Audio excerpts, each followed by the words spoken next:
world. And this is another pearl in the string, but truly this is a remarkable evening, and thank you all for coming out. Marvin Carlson will say a bit more about it.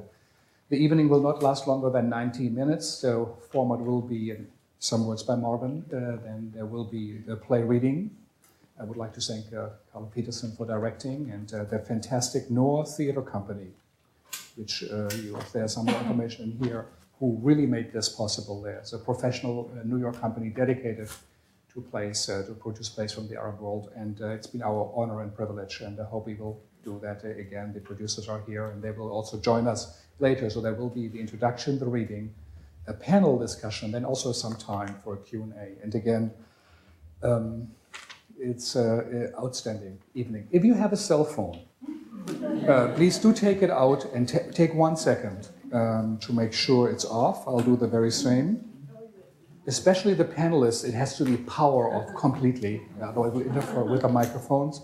So it never ever rang in all those years. It's really true at the Segal Center and during the reading, so I hope it won't be tonight. Again, thank you all for coming to this extraordinary evening and the dialogue that is so important. And Marvin. Thank you.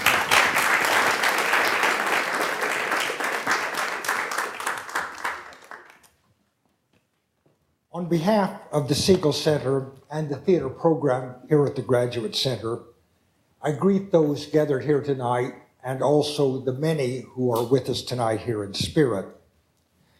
This is a historic event, as Frank has said, not only for the Segal Center, but indeed for world theater.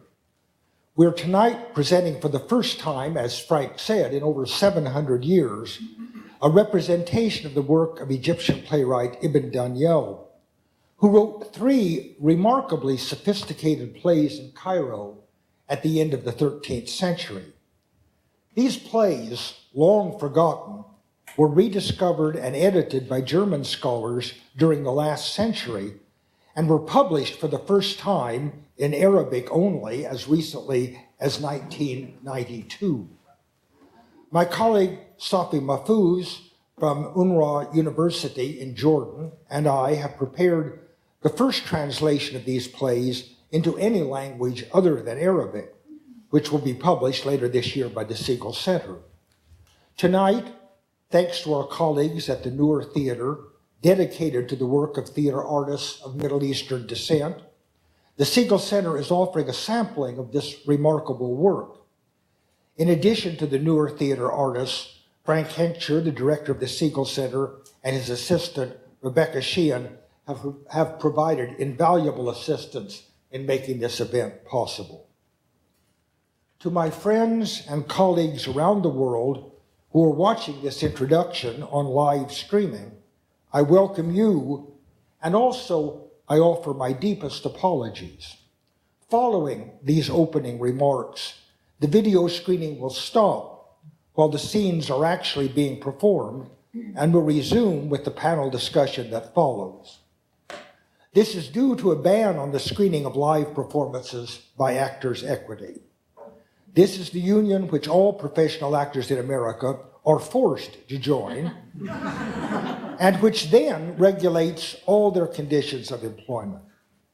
We were informed of this decision only 3 days ago and have been in constant negotiations ever since to seek some compromise, arguing that this was a free event, open to the public, an educational venture, and largely supported by volunteer labor.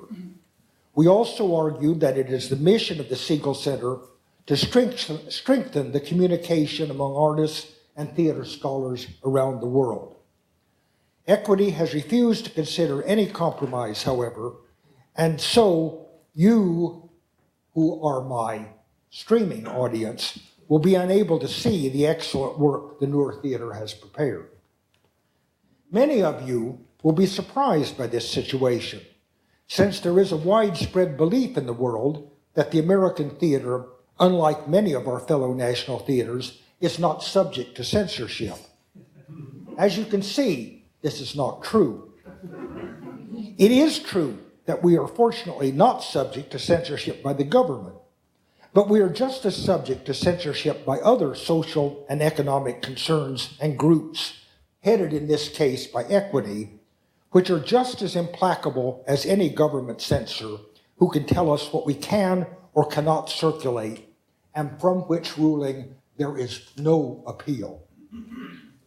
It strikes me as deeply ironic when my friends and colleagues in Egypt and in many parts of the Arab world have taken to the streets in the name of free expression and circulation of intellectual and artistic expression, that a historic production of a major work by an Egyptian dramatist is being censored in the United States for transmission to Egypt, the center of today's struggle for free expression.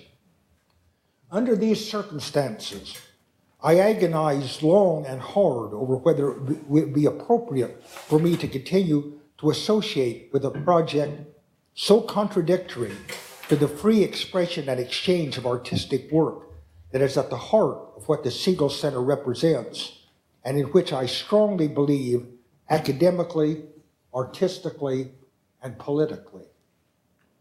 What I have decided as my best course of action in this very difficult situation is to appear as I am doing and express my concerns in this uncensored opening statement. Again, I wish to express my deepest gratitude to my friends and colleagues at the Segal Center and the Noor Theatre for their outstanding efforts on behalf of this project.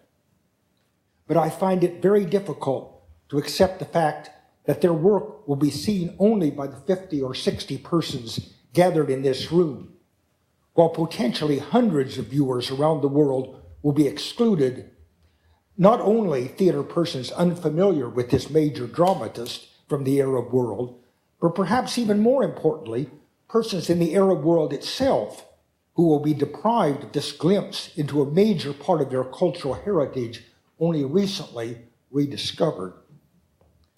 Out of sympathy for that vast number of excluded potential viewers, especially those in the Arab world, I have chosen to place myself voluntarily and sympathetically among their number. Accordingly, I will leave this room when the live screening ceases and miss, as they all are doing, the presentation of a work to which I have devoted several years of my life. I thank you all for your support, and I ask for your understanding of my position.